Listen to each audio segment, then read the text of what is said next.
Gentlemen, thank you very much for taking this time to listen to my presentation today. Surprisingly, today I'm just going to be talking about the issue of land. Land is very important for human survival. As you know that without a land, our people are struggling everywhere. In the rural and urban areas, people are very struggling to get a properties. In rural areas, our people live in the so-called poor, uninhabited land. So this is very important. Land is very important. As you know that a few years ago, Basotho people were claiming some parts of South Africa. They said the land which was taken during apartheid and colonial eras need to be returned back to Basothos. But I think the parliament that's from Lesotho also, actually were trying to involve. But this speaks to the issue of the importance of land. Recently, there was a party in Cape Town. They called Cape Independence Cape Town Party, which wanted to make Cape independence from South Africa. You can see that there is an element of undermining sovereign state of South Africa, whereby people could think that they can do as they think.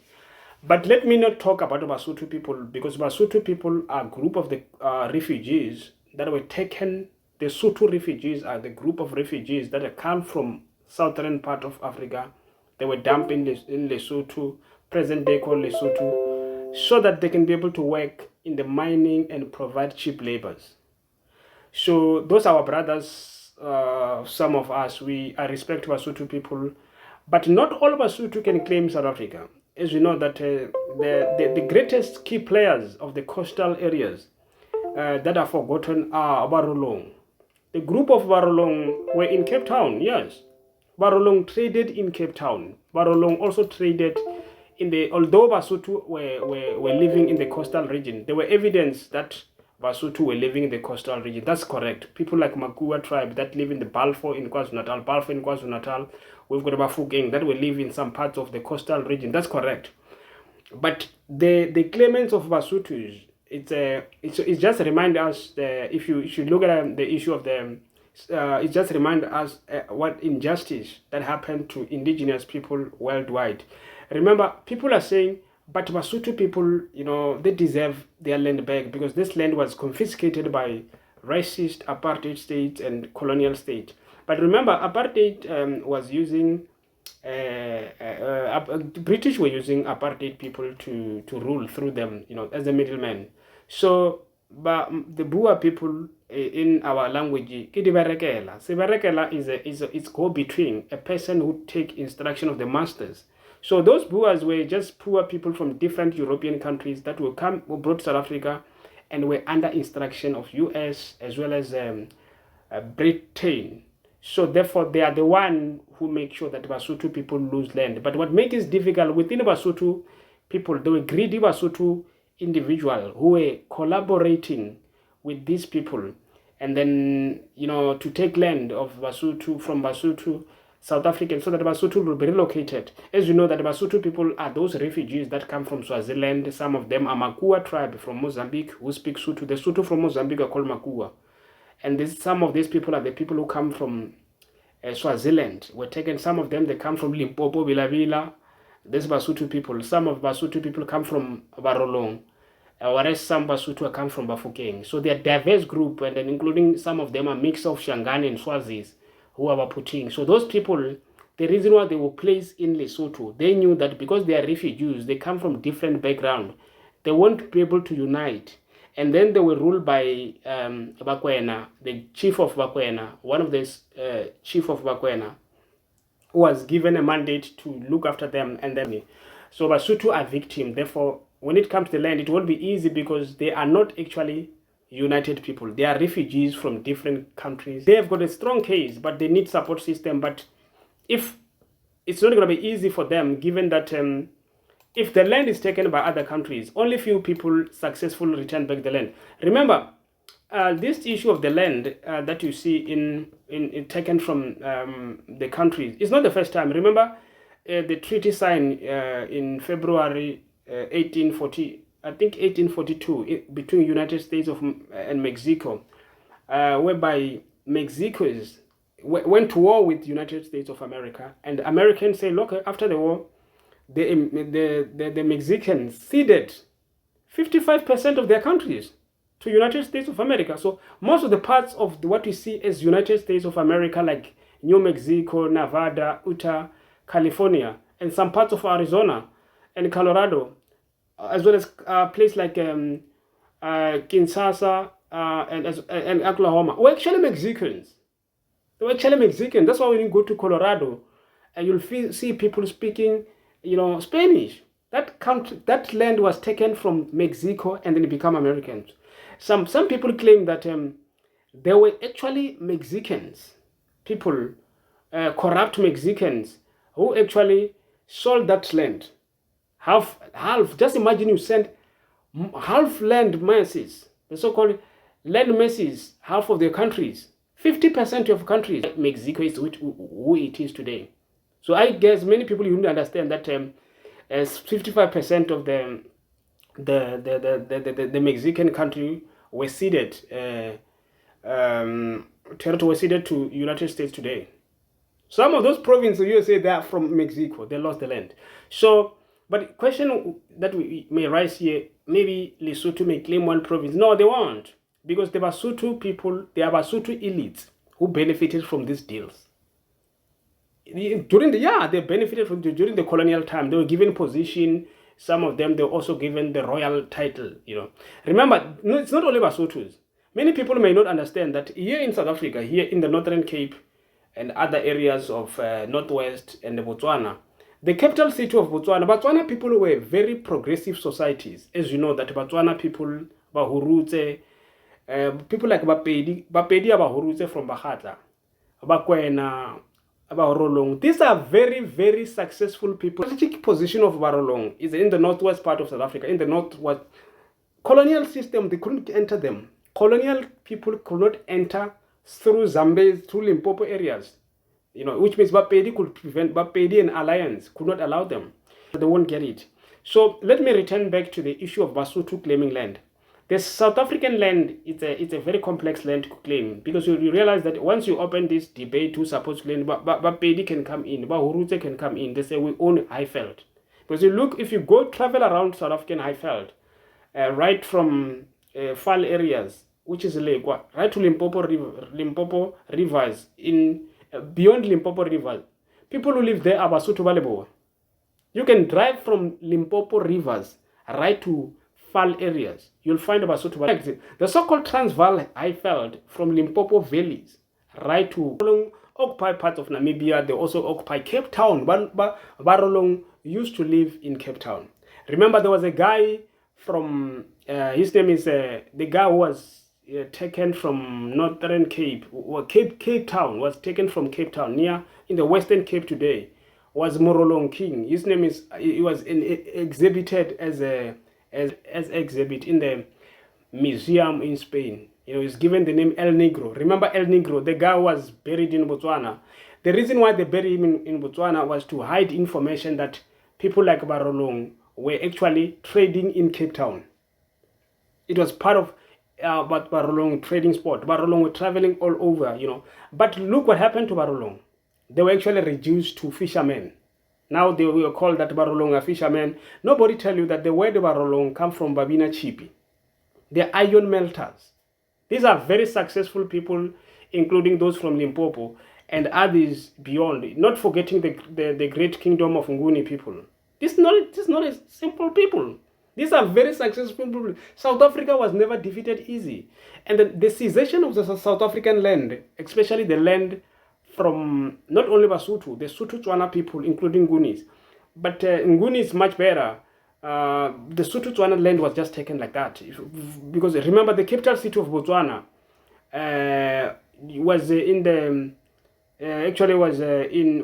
Vryburg, in Cape Colonies. But there were a lot of Botswana in Cape Colonies. Some of them were disappeared into the thin air.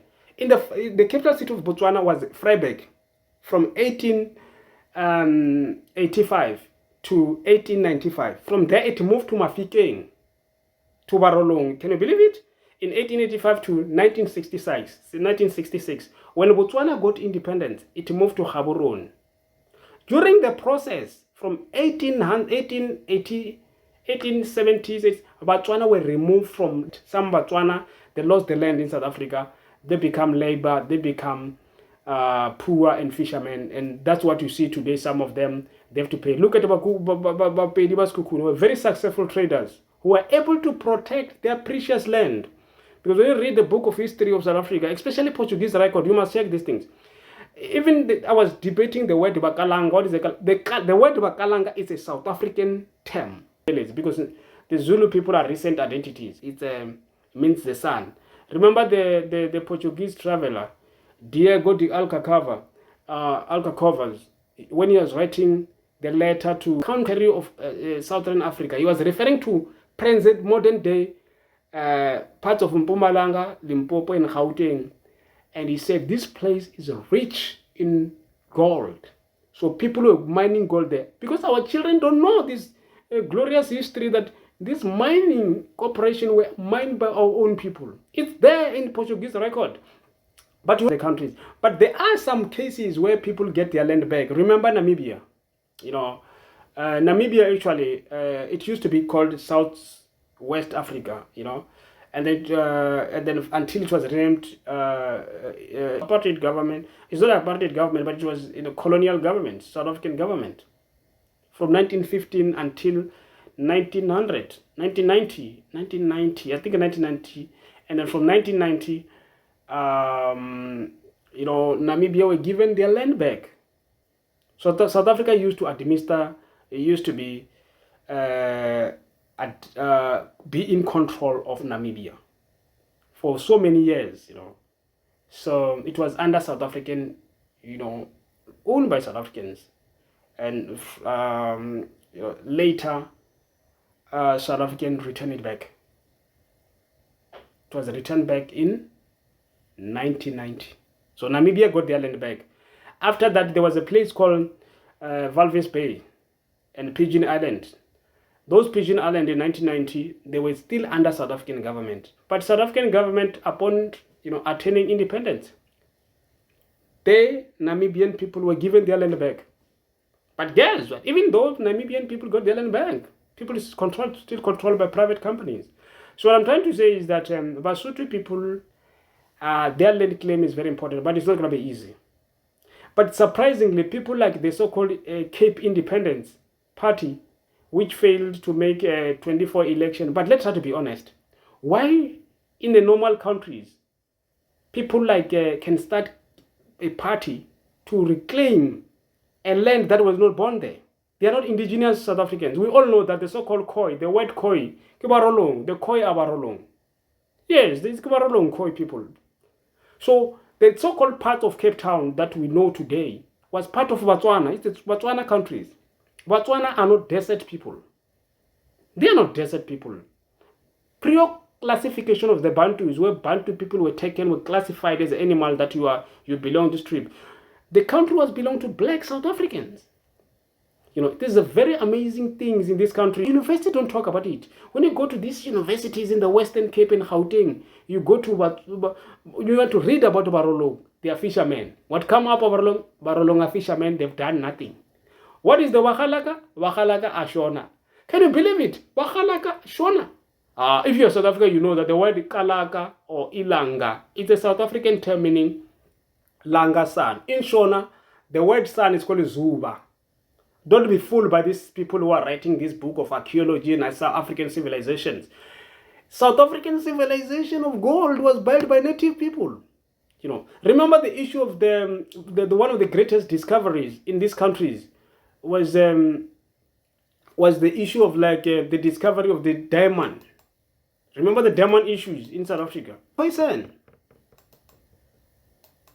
The diamond actually was it's our own thing, man. These are our people who discover these things. Land is very important because what these guys do, they destroy societies. Those guys, if they get independence from South Africa, they take, if the Cape Independence is able to maintain, or if it was successful, They were going to enslave people. You remember how colored people were treated? My colored Cape Town were treated. They were paid by alcohol. The taught system in Cape Town, farm workers were given alcohol instead of pay. Today, colored society are facing serious problem of alcoholic. Among those people, they are the most disfranchised communities in Cape Town. But somebody wanted South Africa to give independence to Cape independence people. These people are not even indigenous. Now, we need to understand these things of the history. If somebody talking about Barolong, and then Barolong Bar Rababina Chipi, somebody must understand, these are Iron Smith. Barolong were in Cape Town. When you hear the word Khoi is a Barolong. Some of them are Barolong groups. But they were removed from history and cancelled, just like Bapedi. You go to these big universities, you won't find documents that say there are Bapedi people in the Fal areas. Go to Fal areas and drive from Fal area to right to Limpopo, Musina. You'll see Basotho Balebo. Beyond Limpopo, right to Zambezi. The country was controlled by our people. That's the reason why you find the Nguni and the Sotho-Tswana languages are all over Southern Africa. These are the people who have accomplished more than many people have done. I remember when I was reading a book reading a notes come from the Portuguese naturalist Manuel Calcava de Salva. Who said this? The Bakwena people have got fantastic minds. This information was actually confirmed by French explorers, Eugene de Alfrovilla. These are the records that our children must be exposed to them. Because if you don't read history, you would end up, become a slave of the systems.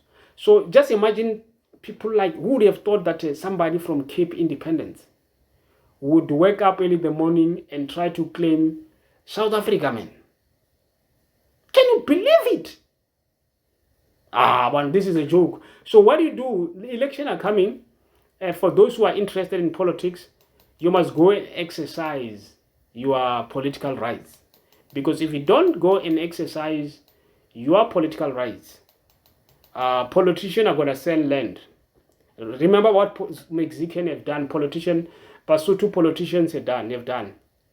Basotho politicians enslaved their own people to please their masters in UK.